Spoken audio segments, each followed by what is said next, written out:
सरहद पर जैसा खतरा आज है ठीक वैसा ही खतरा कल होगा, इसकी क्या गारंटी है? और मौजूदा हालात के हिसाब से अगर तैयारी चलती रहे तो ये घातक साबित हो सकता है, क्योंकि बदलते वक्त के साथ चुनौतियों का स्वरूप भी तेजी से बदल रहा है। युद्ध के हालात बदल रहे हैं, युद्ध की दशा और दिशा बदल रही है।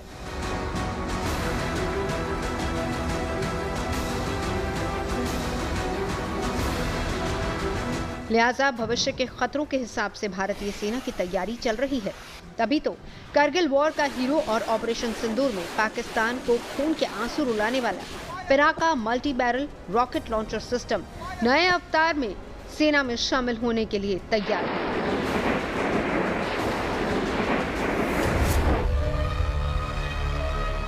भारतीय सेना ने अपनी तोपखाना ताकत को और ज्यादा बढ़ाने के लिए 120 किलोमीटर तक मार करने वाली पिनाका रॉकेट को लेकर अभी एक प्रस्ताव रखा है, जिसकी कुल लागत 2500 करोड़ रुपए तक आएगी। इसमें इसका एक्सटेंडेड वर्जन भी शामिल है और बहुत ही जल्द इसे रक्षा परिषद के सामने रखा जाएगा। पहले डीआरडीओ ने 45 किलोमीटर रेंज के अनगाइडेड और 75 किलोमीटर रेंज के गाइडेड पिनाका रॉकेट विकसित किए। अब अगला लक्ष्य 120 किलोमीटर और फिर 300 किलोमीटर की रेंज को हासिल करना है।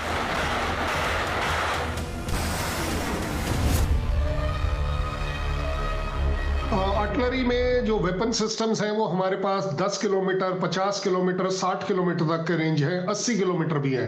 पिनाका 120 किलोमीटर पर जाती है, तो ये मिसाइल्स और आर्टिलरी गन्स के बीच के डिस्टेंस को कवर करती है। उससे भी बड़ी बात यह है कि मेक इन इंडिया होने की वजह से हम इसमें जो भी मॉडिफिकेशन है वो कर पाते हैं। ऑल वेदर है और जैसा कि आपको पता है पिनाका शिव जी के धनुष के नाम के ऊपर रखा गया है, बो जो होती है, Pinaka is that part of it. So सबसे बड़ी बात यह है कि ये वेपन सिस्टम एक कम से कम 44 सेकेंड्स में 72 रॉकेट एनिमी के इलाके पर गिरा पाती है और वहां से भाग जाती है। सो अपने आप में एक काउंटर बम्बार्डमेंट भी नहीं आता।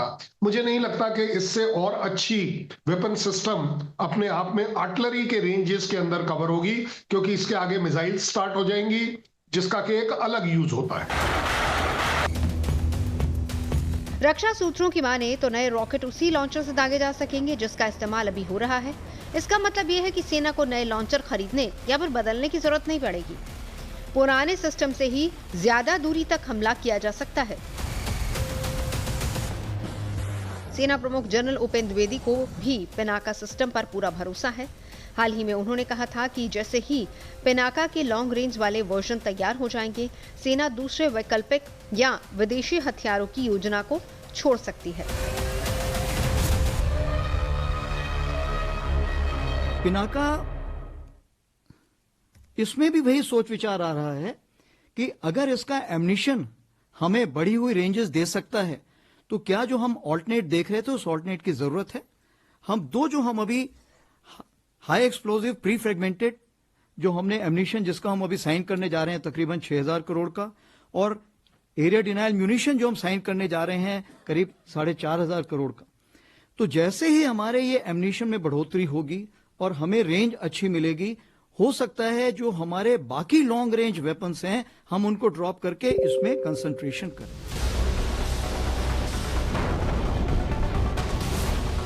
पिनाका की असली ताकत है उसकी सुपरसोनिक स्पीड और रैपिड फायर करने की क्षमता, जो इसे विध्वंसक बनाती है।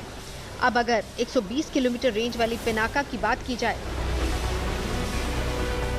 तो पठानकोट, उधमपुर, अंबाला और जोधपुर जैसे नदरुन बेस से फायर किया जाए तो ये रॉकेट्स पाकिस्तान के staging area, logistic nodes, ammunition depot और टेरर लॉन्च पैड को आसानी से टारगेट कर पाएंगे। सीमा के मैदानी इलाकों में पाकिस्तान के पास कवर कम है, इसीलिए ये भारतीय सेना को डिटरेंस थ्रू डोमिनेंस देंगे। 120 किलोमीटर ये ट्रेवल करती है मैक 4 की स्पीड पर, उससे भी ज्यादा। कम डिस्टेंस में स्पीड का इंपॉर्टेंस बहुत ज्यादा होता है। अबव ऑल ये जो तीनों स्टेशंस जिन पर हम बात कर रहे हैं, अंबाला ले लीजिए, पठानकोट ले लीजिए, यहां हम अपने बॉर्डर के काफी अंदर से, जहां पर पाकिस्तान की आर्टिलरी हम तक ना पहुंचे, हम वहां से खड़े होकर पाकिस्तान के अंदर एक बड़ा घातक अटैक कर सकते हैं। सोचिए एक बैटरी, 6 लॉन्चर्स, हर एक लॉन्चर्स में से 12 रॉकेट अगर निकलते हैं और 72 रॉकेट जाकर एक पर्टिकुलर टारगेट पर गिरते हैं, वो भी 44 सेकंड्स के अंदर।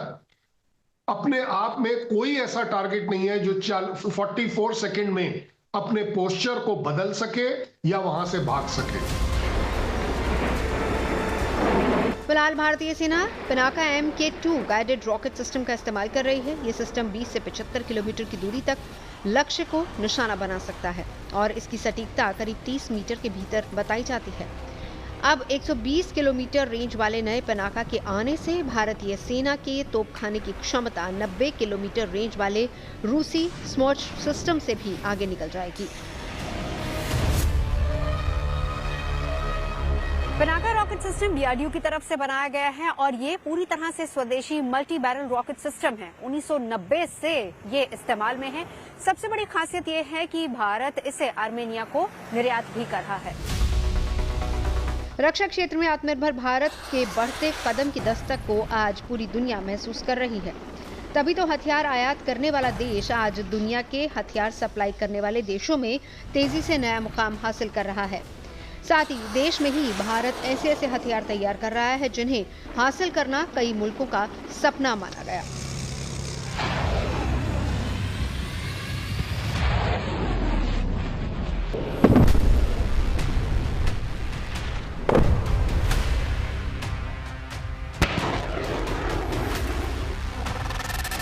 पिनाका भी इन्हीं में से एक है। पिनाका के पास मैक 4 से ज्यादा की रफ्तार है, यानी आवाज से 4 गुना ज्यादा तेज स्पीड। इस स्पीड को मात देना दुश्मन के लिए आसान नहीं होगा। अब जरा सोचिए कि दुश्मन अगर 70 किलोमीटर दूर हो और उसे नेस्तनाबूद करना हो तो पिनाका को 1 मिनट से भी कम का वक्त लगेगा। इसे आप कुछ इस तरीके से समझ सकते हैं।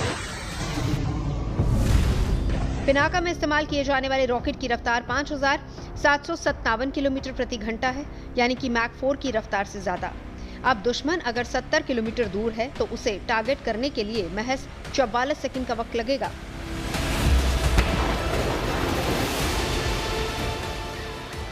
अब 44 सेकंड में क्या होगा ये भी जानना जरूरी है। इस 44 सेकंड में दुश्मन को पिनाका के प्रहार से बचने का वक्त नहीं मिलेगा। Area Daniel munition rocket system होने की वजह से टारगेट के करीब 1 किलोमीटर के इलाके में कुछ भी नहीं बचेगा। कुछ भी नहीं का मतलब ये है कि पूरी तरह से विध्वंस।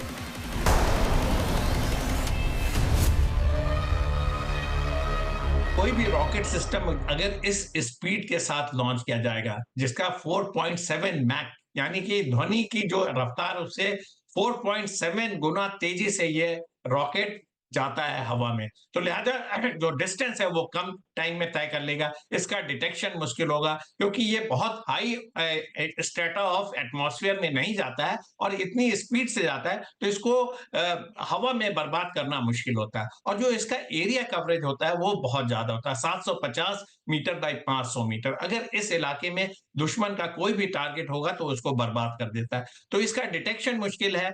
इसका जो ट्रेल बनता है इतनी स्पीड से जाता है, जब तक आप संभले तब तक ये अपना काम कर देता है। लिहाजा ये जो है ग्राउंड फोर्सेस के लिए, टैक्टिकल बैटल के लिए एक बहुत ही कारगर हथियार है।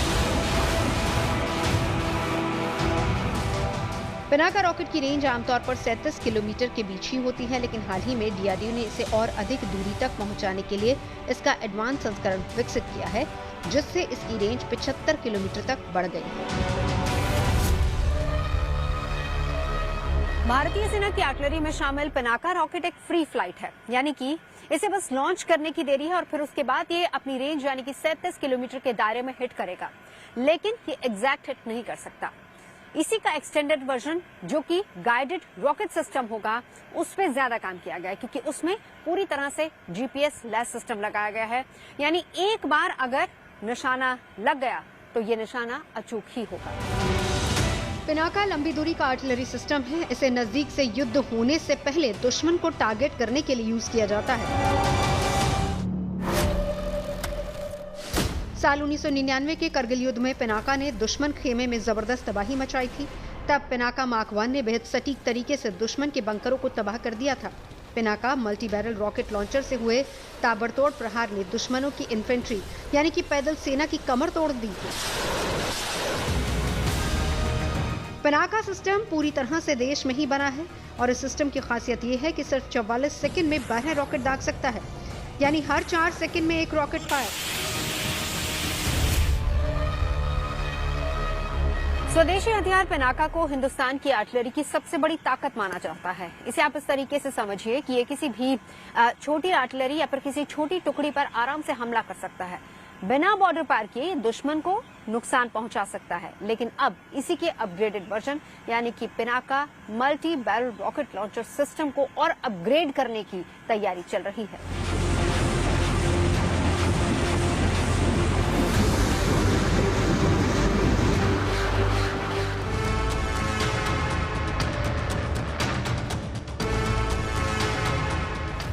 सेना की ताकत बढ़ाने के लिए डीआरडीओ 3 अलग-अलग प्रोजेक्ट्स पर काम कर रहा है। इनमें 2 projects Pinaka rocket launcher system से जुड़े हैं। रक्षा मंत्रालय ने डीआरडीओ के जिन प्रोजेक्ट्स को मंजूरी दी है उनमें ये पहला है Pinaka MK1 area denial munition rocket system, दूसरा Pinaka MK2 guided extended range rocket ammunition और तीसरा है infantry combat vehicle command. Pinaka MK1 और पिनाका MK2 बरसों से हिंदुस्तान की सेना के सबसे भरोसेमंद हथियार रहे हैं। इनसे दागे जाने वाले रॉकेट्स पर क्लस्टर बम, एंटी टैंक बम और बारूदी सुरंग उड़ाने वाले हथियार भी लगाए जा सकते हैं।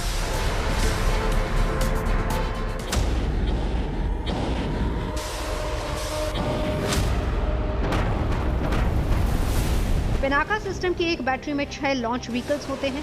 साथ ही लोडर सिस्टम, रडार और लिंक विद नेटवर्क सिस्टम और एक कमांड पोस्ट होती है। एक बैटरी के जरिए 2 किलोमीटर एरिया को पूरी तरह से ध्वस्त किया जा सकता है।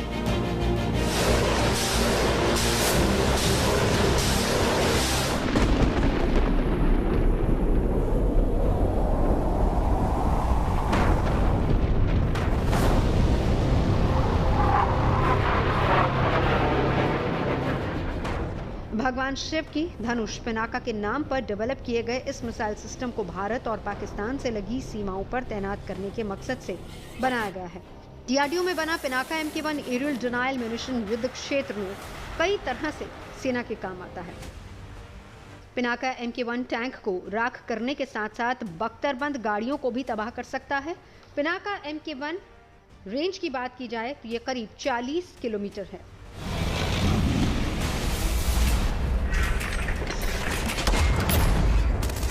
आर्टिलरी गन्स के मुकाबले में रॉकेट्स की एक्यूरेसी कम होती है। हालांकि पिनाका मार्क 2 में गाइडेंस और नेविगेशन सिस्टम लगने से वो कमी पूरी हो गई है।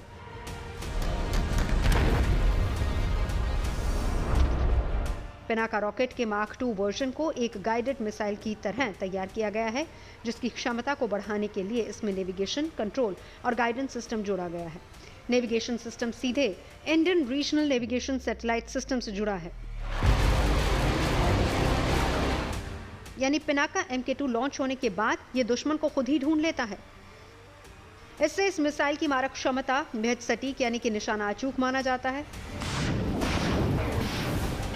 पिनाका रॉकेट के ऊपर क्लस्टर बम, एंटी टैंक और बारूदी सुरंग उड़ाने वाले घातक हथियार लगाए जा सकते हैं। पिनाका MK2 की रेंज 75 किलोमीटर है। पिनाका से दागे गए रॉकेट 5757 किलोमीटर प्रति घंटे की रफ्तार से दुश्मन की तरफ बढ़ते हैं। ये अपने साथ 100 किलो वजन के हथियार भी ले जा सकते हैं। पिनाका सिस्टम दुश्मन को संभलने का मौका दिए बगैर उस पर गाइडेड मिसाइलों की बौछार कर देता है। यही वजह है कि इस रॉकेट लॉन्चर से देश के दुश्मन खौफ खाते हैं। गाइडेड मिसाइल होता है वो एक तरीके से सैटेलाइट कम्युनिकेशन और इनर्शियल नेविगेशन दोनों के तहत ये नेविगेट करता है और टारगेट पे पहुंचता है। पिनाका भी इन्हीं सिस्टम का इस्तेमाल करता है। लिहाजा एक बहुत ही मजबूत सिस्टम है। ये इनर्शियल नेविगेशन सिस्टम और सैटेलाइट नेविगेशन सिस्टम दोनों को इनकॉर्पोरेट करता है। लिहाजा ये एक तरीके का गाइडेड वेपन है। ये टारगेट को बिल्कुल पिन पॉइंट टारगेट को एक्यूरेटली डिस्ट्रॉय करता है और इसका जो टाइम ऑफ फ्लाइट है, हवा में रहने का समय बहुत कम होता है क्योंकि इसकी स्पीड ज्यादा है। इसलिए इसको गाइडेड वेपन सिस्टम की कैटेगरी में डाल सकते हैं।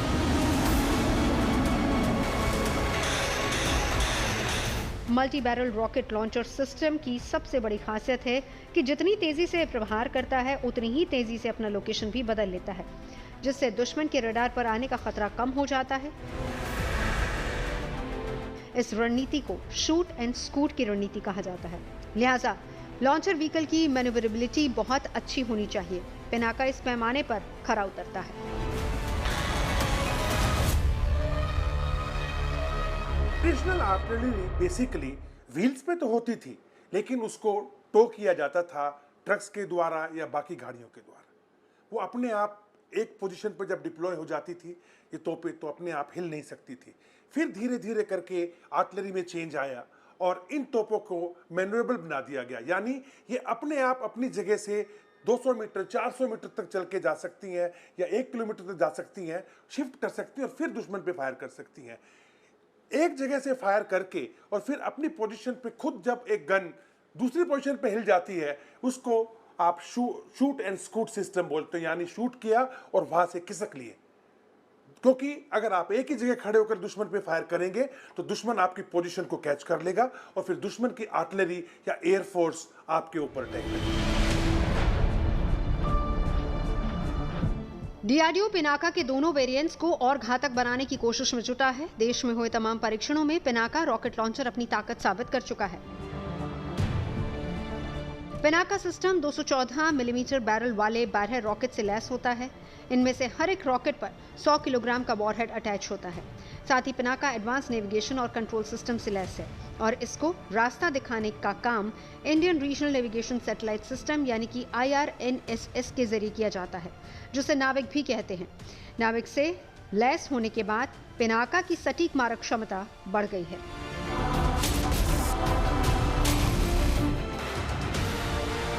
लद्दाख जैसे पहाड़ी इलाकों में आर्टिलरी की काफी जरूरत होती है। वहां टैंक सफल नहीं हो पाते, तोप ज्यादा कारगर माने जाते हैं। हालांकि यहाँ तोप के साथ ये चुनौती होती है कि एक गोला दागने के बाद दूसरा गोला दागने में करीब 20 सेकंड का वक्त लग जाता है। अगर दुश्मन ने रॉकेट से रैपिड फायर कर दिया तो परेशानी बढ़ सकती है। ऐसे में ताबड़तोड़ हमले के लिए तोपों के साथ मल्टी बैरल रॉकेट लॉन्चर्स की तैनाती की भी जरूरत होती है, जिसमें पिनाका के प्रहार का कोई जवाब नहीं।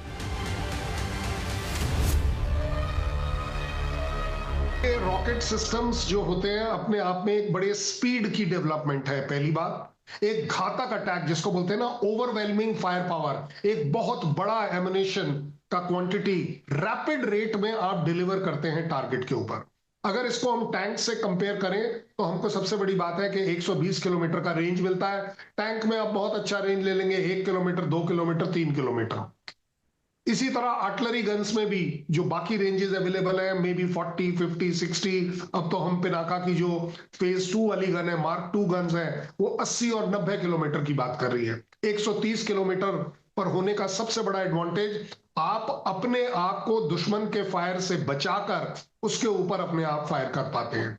एक अलग तरीके की एक्यूरेसी के साथ, फ्लेक्सिबिलिटी के साथ और बहुत ही कॉस्ट इफेक्टिव।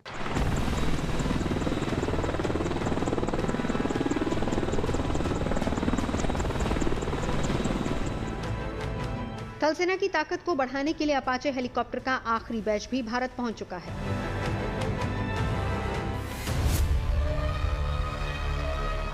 भारतीय सेना को अमेरिका से आखिरी 3 अपाचे H-64 ही भारत को मिल चुके हैं, जो 17 दिसंबर को हिंडन एयरबेस पहुंचे।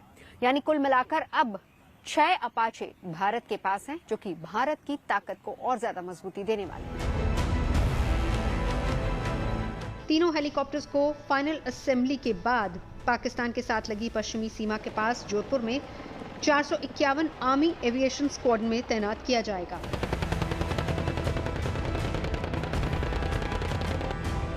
भारतीय थल सेना को 6 अपाचे हेलीकॉप्टर्स डिलीवर हो चुके हैं। आपको यह भी बता दें कि इंडियन एयरफोर्स के पास पहले से ही 22 अपाचे हेलीकॉप्टर्स हैं। इसके 2 स्क्वाड्रन पाकिस्तान और चीन से सटी सीमा पर तैनात हैं। अपाचे हेलीकॉप्टर की गिनती दुनिया के बेहतरीन मल्टी रोल कॉम्बैट हेलीकॉप्टर के तौर पर की जाती है। वैसे इसे एक चलता फिरता फ्लाइंग टैंक भी कहा जाता है। अब इसे फ्लाइंग टैंक क्यों कहा जाता है, उसे भी जानें।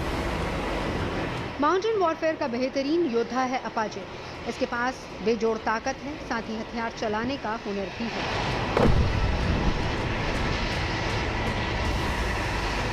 भारतीय वायुसेना के पास अपाचे का AH-64E वर्जन मौजूद है। जो बॉर्डर पर हर वक्त अलर्ट मोड पर रहता है। अपनी कैटेगरी के हेलीकॉप्टर्स में ये ज्यादा दूरी तक और अधिक तेजी से उड़ान भर सकता है और युद्ध के दौरान बहुत तेजी से डिप्लॉय हो सकता है। अपाचे हेलीकॉप्टर करीब 280 किलोमीटर प्रति घंटे की रफ्तार से उड़ान भर सकता है। इसकी रेंज करीब 550 किलोमीटर है। सीलिंग रेंज की बात की जाए तो ये 20,000 फीट की ऊंचाई तक जा सकता है। किसी भी एक एडवांस्ड अटैक हेलीकॉप्टर के लिए बहुत जो ज़्यादा ज़रूरी है वो है उसकी स्पीड और वो किस हाइट तक, किस ऊंचाई तक, जिसको सीलिंग लिमिट कहते हैं, उसमें वो ऑपरेट कर सकता है। जायज़ बात है, स्पीड आपको चाहिए एक जगह से दूसरी जगह जल्दी अनडिटेक्टेड पहुंचने में। साथ ही साथ स्पीड आपको काम आती है कि आपके ऊपर जो अटैक है वो उतना मुश्किल हो जाए, जो ज़मीन से या एयर से आपके ऊपर अटैक हो रहा है उसको आप बीट कर पाएं अपनी स्पीड से। सो जितनी तेजी से आप चलेंगे, इसलिए आप देखते हैं कि सुपरसोनिक, अल्ट्रासोनिक और ये जो एडवांस्ड फाइटर एयरक्राफ्ट हैं वो भी स्पीड ऑफ साउंड को बीट कर रहे हैं। रणभूमि के बदलते स्वरूप, युद्ध की बदलती जरूरतों के मुताबिक हाइब्रिड वॉर आज की हकीकत है। ऐसे में कम्युनिकेशन और आवाजाही में गतिशीलता, लॉजिस्टिक और फायर एंड सपोर्ट सबसे महत्वपूर्ण हो जाता है और यही निर्णायक साबित होते हैं हेलीकॉप्टर्स।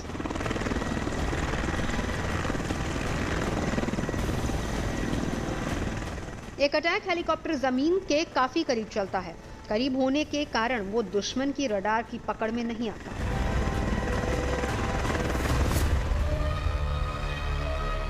जनवरी 1984 को बोइंग कंपनी ने पहला अपाचे हेलीकॉप्टर अमेरिकी फौज को दिया था और तब से लेकर अब तक ये अपनी सेवाएं देता आ रहा है। कुल मिलाकर अभी तक बोइंग 2200 ऐसे हेलीकॉप्टर्स बना चुका है। पहले इसका नाम AH-64A हुआ करता था, लेकिन बाद में इसे बोइंग के नाम से जाना जाने लगा और कई बार रण क्षेत्र में इसने अपने रण कौशल का परिचय भी दिया है। दुश्मन को सबक सिखाना अपाचे के लिए बाएं हाथ का काम है। अपाचे को पावरफुल बनाते हैं उसमें लगे हथियार, जिसकी मदद से ये आसमान में दुश्मन को तो मुंह तोड़ जवाब देने की काबिलियत रखता ही है, साथ ही साथ जमीन पर मौजूद खतरे को भी खाक में मिलाने की ताकत है इसमें। अपाचे हेलीकॉप्टर में 16 एंटी टैंक मिसाइल दागने की क्षमता है। इसमें AGM-114 हेलफायर और FIM-92 स्टिंगर मिसाइल लगी है।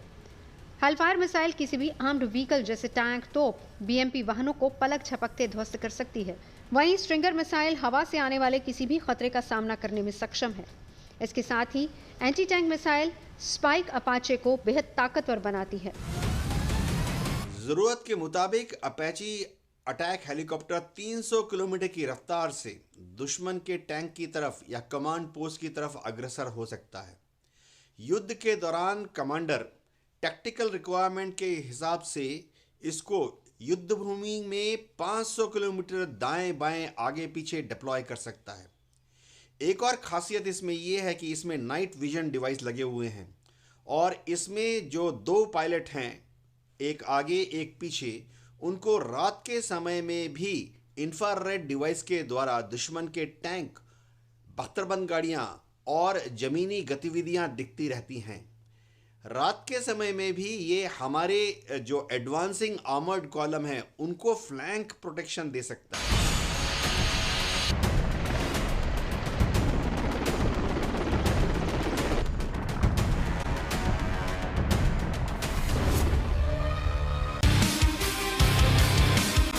अपाचे किसी भी मौसम में उड़ान भरने की ताकत रखता है। दिन हो या रात, अपाचे हर वक्त कारगर है। अपाचे इतना ताकतवर है कि आतंकियों के खिलाफ मोर्चा संभालने से लेकर सीमा पार जाकर सर्जिकल स्ट्राइक करने में भी इसका कोई सानी नहीं। अपाचे को उड़ाने के लिए 2 पायलट की जरूरत होती है।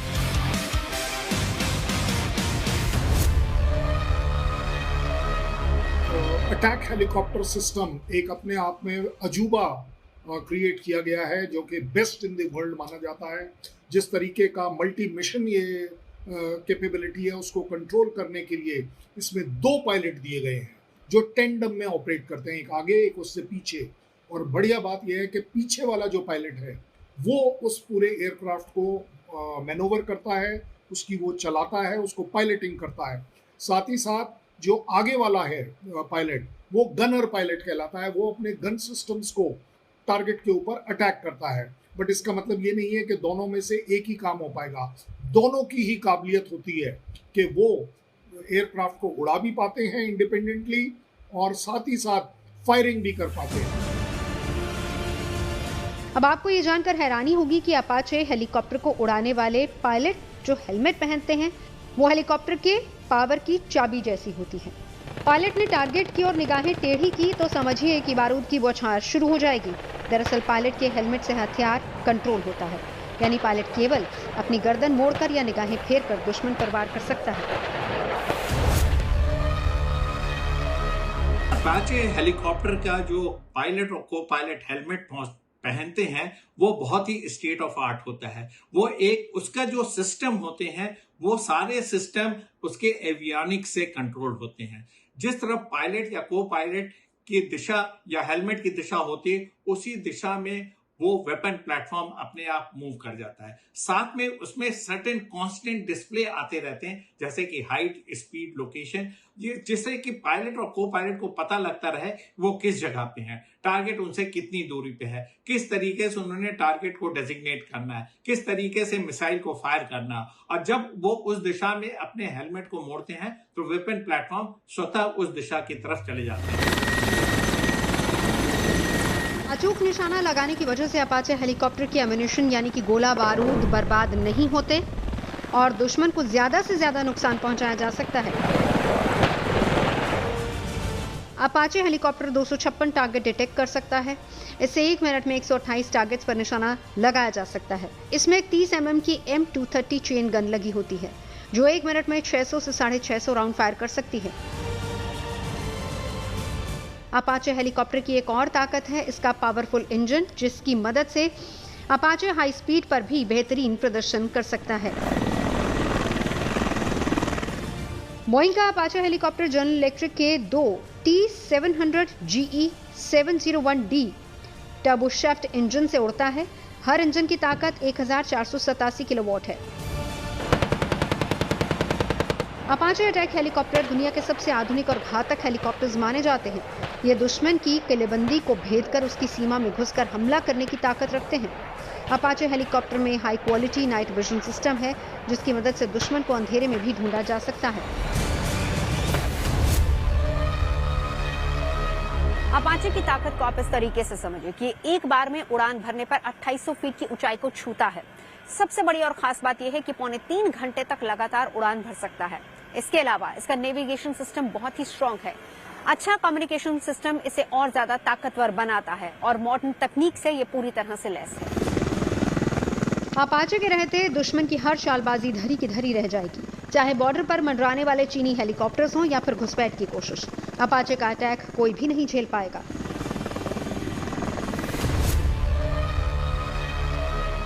चीन भारत का पड़ोसी और चीन की नीयत क्या है ये पूरी दुनिया जानती है और भारत इससे वाकिफ है और इसीलिए भारत अपनी ताकत को और ज्यादा पुख्ता कर रहा है। अब जरा भारत और चीन की ताकत को एक साथ रखकर देख लीजिए, उसमें भी डिफेंस ताकत की अगर बात की जाए तो कागजों में भले ही चीन आगे नजर आता हो लेकिन धरातल पर चीन भारत के सामने कुछ भी नहीं है। चीन के पास इतनी ताकत नहीं है कि वो भारत का मुकाबला कर सके।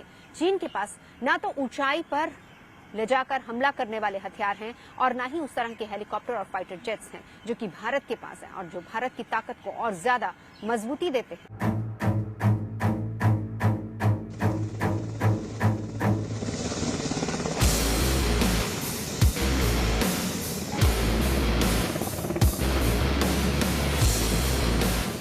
हिंद महासागर क्षेत्र में भारत की सामरिक पकड़ को धारदार बनाने के लिए MH-60R का दूसरा स्क्वाड्रन नेवी में कमीशन हो चुका है।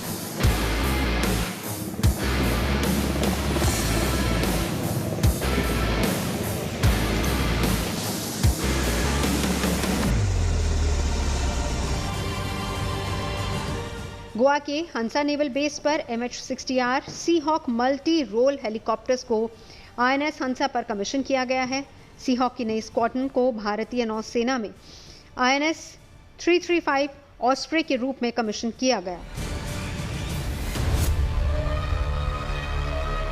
मल्टी रोल हेलीकॉप्टर्स जो होते हैं वो उनको एक तरह से हम फ्लाइंग फ्रिगेट कहते हैं नेवी में, क्योंकि ये मल्टी रोल जैसा नाम है इनका, ये एंटी सबमरीन वॉरफेयर भी कर सकते हैं, एंटी सरफेस वॉरफेयर भी कर सकते हैं, सर्वेलेंस मिशन भी कर सकते हैं और ज़रूरत पड़ी तो सर्च एंड रेस्क्यू भी कर सकते हैं।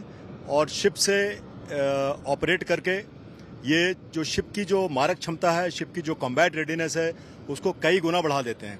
तो हमारे लिए बहुत खुशी की बात है कि हमने ये 24 MS-60R रोमियोज इंडक्ट जो कॉन्ट्रैक्ट हमने साइन किया था, उसके हिसाब से हमारी जो इंडक्शन प्रोसेस है वो ऑन है। MH-60R सीहॉक हेलीकॉप्टर्स अमेरिका में बने ब्लैक हॉक हेलीकॉप्टर का सी वर्जन है।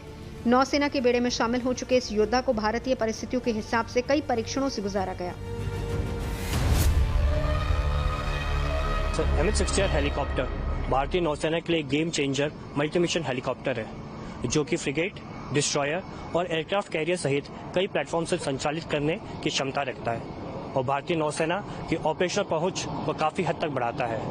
अपने उन्नत सेंसर, एवियोनिक्स और हथियार से ये भारतीय नौसेना को खतरों से आगे रखने में सक्षम बनाता है। इन हेलीकॉप्टर के आने से भारतीय नौसेना की एंटी सबमरीन और एंटी सरफेस क्षमताएं बढ़ी है और हिंद महासागर क्षेत्र में उसकी समुद्री उपस्थिति मजबूत हुई है।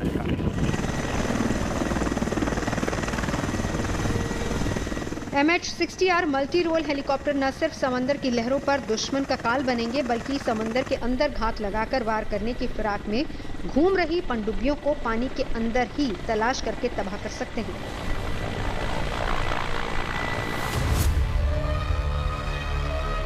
इसका नाम ही MH-60 Romeo multi role helicopter है।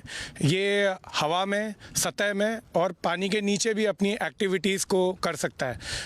जैसा कि आपने पूछा कि ये किन किन शिप से ऑपरेट कर सकता है, ये एयरक्राफ्ट कैरियर और विभिन्न छोटे बड़े शिपों से ऑपरेट कर सकता है। एंड भारतीय नौसेना को इसके इंक्लूजन से काफ़ी मदद मिलेगी और हमारे ऑपरेशंस काफ़ी सुदृढ़ होंगे। साल 2020 में अमेरिका से खरीदे गए 24 MH-60R हेलीकॉप्टर्स की अब दूसरी स्क्वाड्रन भी पूरी तरह से तैयार है। पहली स्क्वाड्रन को पहले ही भारत में तैनात किया जा चुका है और इसे कोची में तैनात किया गया है। ये सरफेस टू सरफेस वॉर करने की ताकत रखते हैं और इसके अलावा इनकी वजह से नेवी की ताकत में और ज्यादा इजाफा हुआ है। MH-60R के बारे में कहा जाता है कि उसके पास बाज जैसी तेज निगाहें हैं जो पाताल में छिपे दुश्मन को भी ढूंढ निकालती हैं और फिर उसे तबाह करने में देरी नहीं करती। MH-60R सीहॉक एक मल्टी रोल हेलीकॉप्टर है। सबसे एडवांस एंटी सबमरीन हेलीकॉप्टर पनडुब्बियों और युद्धपोतों पर अचूक निशाना लगाने में सक्षम है। MH-60R हेलीकॉप्टर में कई मोड वाले रडार, नाइट विजन उपकरण लगे हैं, जिससे दुश्मन आसानी से डिटेक्ट हो सकता है। ये जो MH-60R एयरक्राफ्ट है, इसमें सबसे ज़्यादा एडवांस सेंसर्स, इक्विपमेंट्स और वेपन सिस्टम्स लगे हैं। इनको मेंटेन करने के लिए हमें एक हाई मेंटेनेंस स्टैंडर्ड पे हमें काम करना पड़ता है। एज अ टेक्निकल टीम हम ये सुनिश्चित करते हैं कि हर एक एयरक्राफ्ट पे जो सिस्टम फिटेड है वो एक हाई मेंटेनेंस स्टैंडर्ड पे मेंटेन रहे, ताकि जब भी ऑपरेशनल रिक्वायरमेंट पड़े तब यह एयरक्राफ्ट पूरी तरीके से तैयार है। 12,000 फीट की ऊंचाई पर उड़ान भरने में सक्षम MH-60R हेलीकॉप्टर समंदर की गहराई में छिपे दुश्मन की पनडुब्बी को भी तबाह करने में सक्षम है। MH-60R हेलीकॉप्टर में हवा में दुश्मन का मुकाबला करने के लिए 4 से 8 AGM-114 हेलफायर मिसाइल लगाए जा सकते हैं। साथ ही समंदर में छिपी सबमरीन को तबाह करने के लिए MK-54 टॉर्पीडो अटैच हो सकता है। MH-60R इंडियन नेवी का सबसे एडवांस हेलीकॉप्टर है। ये एक ऑल वेदर एयरक्राफ्ट है जो डे और नाइट दोनों में ऑपरेशंस कर सकता है। इसकी स्टेबिलिटी, इसका लॉन्ग एंड्योरेंस और state of the art weapon and sensor जो इसमें लगे हुए हैं, इंडियन नेवी को किसी भी ऑपरेशनल कंडीशंस में सक्सेस दिलाने की क्षमता दिलाता है। इसकी वर्सेटैलिटी और इसका जो टेक्नोलॉजी जो इसके अंदर यूज़ की गई है वो इंडियन नेवी को टफेस्ट कंडीशंस में ऑपरेशनल ऑब्जेक्टिव्स अचीव करने में काफ़ी मदद करता है। तो किसी भी तरह के मौसम में, क्योंकि हम ज़्यादातर देखते हैं समुद्री मोर्चे पर मौसम एक बड़ा फैक्टर होता है, और हमारे जो अलग अलग प्लेटफॉर्म हैं, फ्लीट, अलग अलग शिप हैं, युद्धपोत हैं, उन सभी पर ये ऑपरेट होगा। हाँ जी, इसके इंडियन नेवी की जितनी भी हमारी शिप्स हैं, सारी शिप से इसकी ऑपरेटिंग कंडीशंस को चेक कर लिया गया है। ये हर एक विक्रांत शिप हो चाहे मरमागांव शिप हो, सारी तरीके की शिप से इसको उड़ाने की कैपेबिलिटीज़ है। प्लस सिंस ये एक ऑल वेदर एयरक्राफ्ट है तो ये IMC VMC कंडीशंस जो बोली जाती हैं फ्लाइंग की, उसके अंदर भी ऑपरेट किया जा सकता है। MH-60R हेलीकॉप्टर एंटी सबमरीन के अलावा निगरानी, सर्च ऑपरेशन और रेस्क्यू मिशन भी कर सकता है। साथ ही गनफायर और लॉजिस्टिक सपोर्ट में इसका कोई सानी नहीं और यही वजह है कि इसे लहरों का आसमानी सिकंदर कहा जाता है।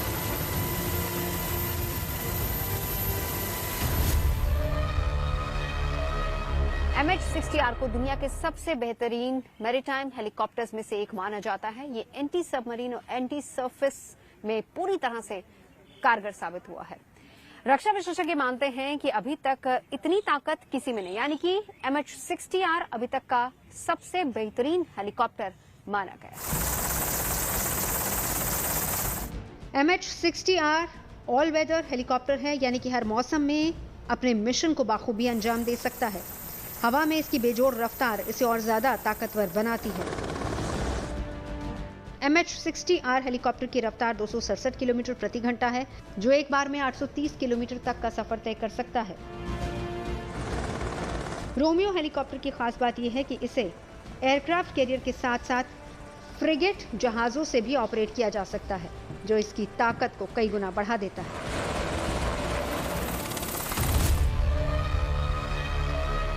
भारत ने अमेरिका से 90.5 करोड़ में 24 MH-60R हेलीकॉप्टर्स की डील फाइनल की थी।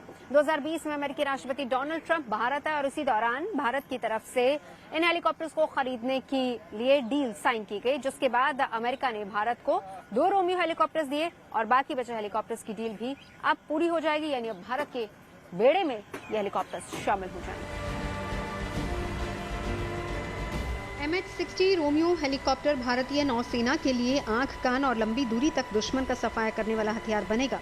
हेलीकॉप्टर ऐसे वक्त पर भारतीय नौसेना में शामिल किया जा रहा है जब हिंद महासागर में चीनी पनडुब्बियों और जंगी जहाजों की घुसपैठ अचानक बढ़ी है। जैसा कि आपने बताया, ये सेकेंड MH-60R स्क्वाड्रन है जो इंडियन नेवी में कमीशन हो रहा है, पर ये हमारे वेस्टर्न सी बोर्ड में अंडर वेस्टर्न नेवल कमांड ये पहला स्क्वाड्रन है।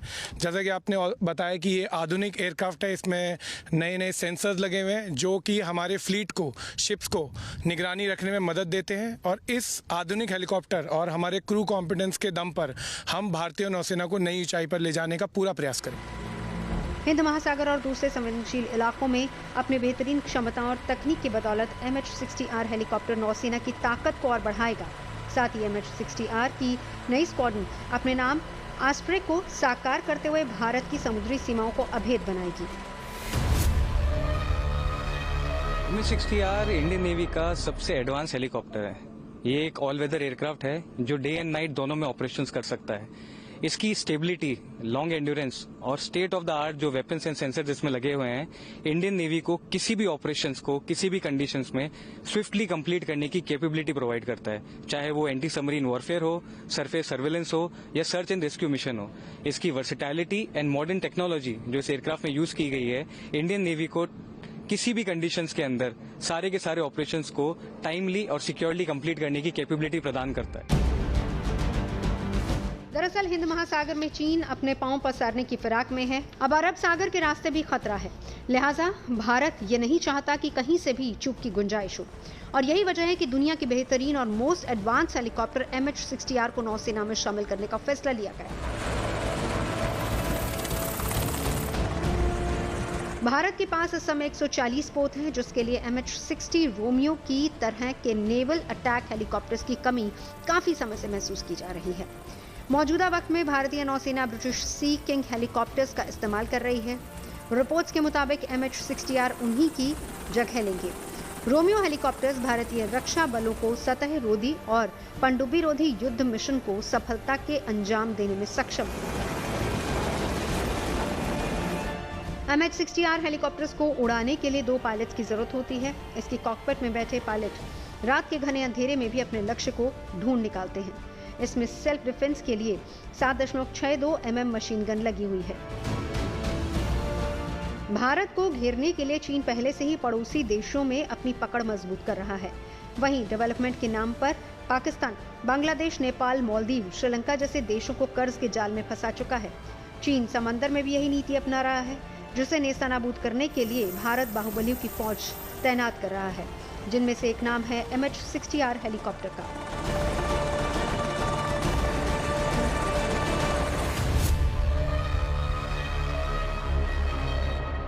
रण क्षेत्र में मेरे यानी नवजोत रंधावा के साथ अभी के लिए बस इतना ही। देश और दुनिया की तमाम अच्छी खबरों के लिए देखते रहिए गुड न्यूज टुडे।